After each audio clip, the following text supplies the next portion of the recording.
What's up everyone, I hope you're all doing well. Jordan here, back with a fresh review for you all. In this one we're going to be looking at the Edifier R1850DB bookshelf monitors.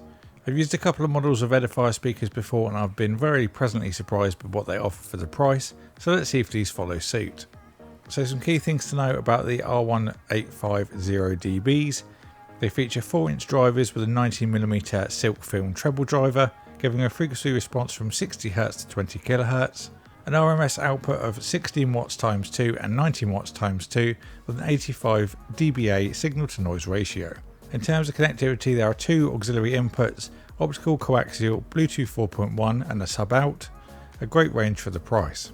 And you can also control these by remote control, which is very handy as all the dials are on the rear of the speakers. So inside the box you have everything you need to connect these up by any of the inputs. It's great that Edifier have included all of the cables to match the connections, as I've seen other companies leave these out before, which is annoying as it adds extra cost if the cable you need isn't included. You also get a cleaning cloth, remote control and then the cable to connect both speakers together. This cable is 5 meters long or 500 centimeters. It's very long, which makes cable management easier when placing these on the desk. So before we start, I just want to mention the cosmetic damage you might notice on these speakers. This is purely because these have been rotated around different members of media in the UK, and yours will of course be pristine as they'll come direct from a retailer. So onto the speakers themselves, they measure 154 by 253 by 224mm and weigh 6.63 kilos. They're made with MDF construction, so they're very solidly built, but still very compact, making them perfect for smaller desks. On the front we've got removable speaker grills, which taking off reveals the silk film tweeter and then the 4-inch bass driver. If you prefer to leave the covers off, then Edifier have put another logo on the bottom, so it still shows whether it's covered or not. The fronts of the speakers are all angled by 10 degrees as well, to help precision and delivery. On the rear of the speakers we have all the controls and then all the ins and outs. First of all, the treble, bass and volume controls. The EQs are smooth to rotate with a central notch, and then the volume control is notched however much you rotate it. This will make it easier to determine which dial is which should you reach for the back to make a quick adjustment. The volume also acts as the input source switch by pressing it in, and different modes are shown on the LED on the front of the same speaker, with blue for Bluetooth, green with 1 flash for PC mode, with 2 flashes for auxiliary mode, and then red with 1 flash for optical mode and then 2 flashes for coaxial. Trust me, it's much easier to do than explain. On the right hand side we've got all the ins and outs, the 2 auxiliary RCA connections, optical, coaxial and then the sub out. Further down we've got the connection to join the speakers together and then a hardwired power cable. I'd ideally like to see a removable cable, but if you're not moving them around frequently it shouldn't be a problem. So let's connect them up and then give you a sound sample, and for reference the active speaker, or the one with all the dials and inputs on, is meant to go as the right hand side as you face them. So now I'm going to play one of the songs I used to use as an old outro.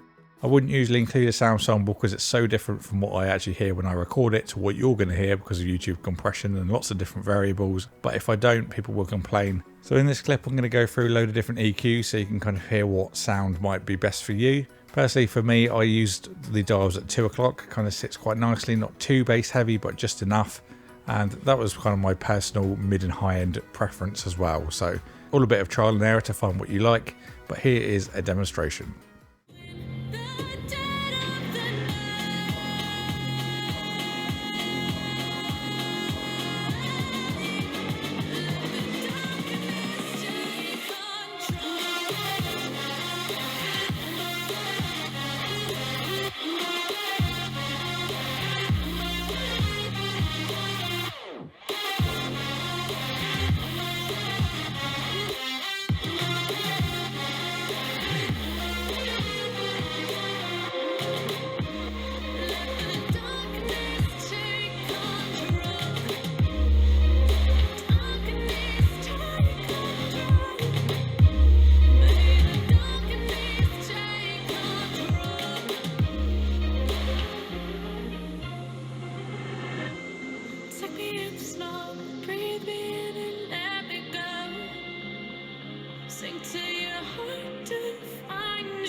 So you can't tell everything from just that sound sample, so since we've had a look around the speakers, let's give you a conclusion.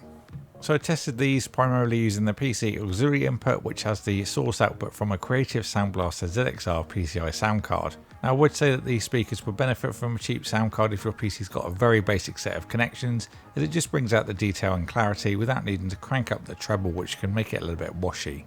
Now you don't need to use a ZXR for these, but something like the Creative Blaster Audigy that usually sells for about £40 or $50 would do the trick nicely.